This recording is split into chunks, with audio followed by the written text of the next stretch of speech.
നാടൻ കലാരംഗത്തെ സമഗ്ര സംഭാവനയ്ക്ക് പിലിക്കോട് ചുരിക നാടൻ കല നാട്ടറിവ് പഠന കേന്ദ്രം ഏർപ്പെടുത്തിയ മൂന്നാമത് സംസ്ഥാന ചുരിക പുരസ്കാരം പ്രഖ്യാപിച്ചു. നാട്ടുവൈദ്യം, നാടൻപാട്ട്, സ്റ്റേജ് വിഷ്വൽ എന്നീ വിഭാഗങ്ങളിലാണ് പുരസ്കാര ജേതാക്കളെ കണ്ടെത്തിയത്.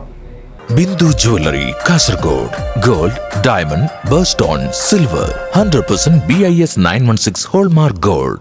നാടൻപാട്ട് മേഖലയിൽ തൃശൂർ ജില്ലയിലെ ജിനി കൊടകര, നാട്ടുവാദ്യമേഖലയിൽ വയനാട് ജില്ലയിലെ സുരേഷ് മാത്യു പൂമല, സ്റ്റേജ് വിഷ്വൽ വിഭാഗത്തിൽ തൃശൂർ ജില്ലയിലെ ജിനീഷ് വേലൂർ എന്നിവരാണ് ചുരിക പുരസ്കാരത്തിന് ഇത്തവണ അർഹരായതെന്ന് ഭാരവാഹികൾ വാർത്താസമ്മേളനത്തിൽ അറിയിച്ചു.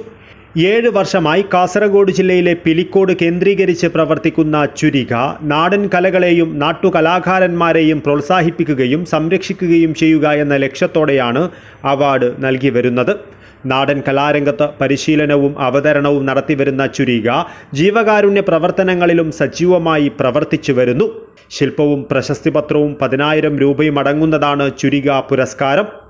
ജിനി കൊടകര എന്ന് പറയുന്ന ഒരു നാടൻപാട്ടുകാരിയാണ്. കഴിഞ്ഞ 20 വർഷക്കാലമായി നാടൻപാട്ട് രംഗത്ത് സജീവ സാന്നിധ്യമാണ്, ഒരു പെൺ സാന്നിധ്യമാണ്. വേറിട്ട ശബ്ദത്തിലൂടെയാണ് ജിനി.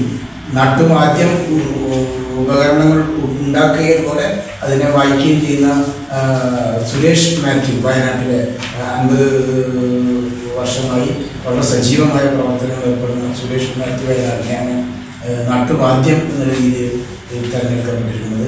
വേഷക്കാരൻ തൃശ്ശൂർ ജില്ലയിലെ ജിനീഷ് വേലൂർ എന്ന് പറയുന്ന കുട്ടികളാണ്. കരിങ്കാടിയെയും മറ്റമുടിയെയും ഒക്കെ വളരെ മനോഹരമായി അതിൻ്റെ പാരമ്പര്യത്തെ നിലനിർത്തിക്കൊണ്ട് വേദി അവതരിപ്പിക്കുന്ന കലാകാരൻ.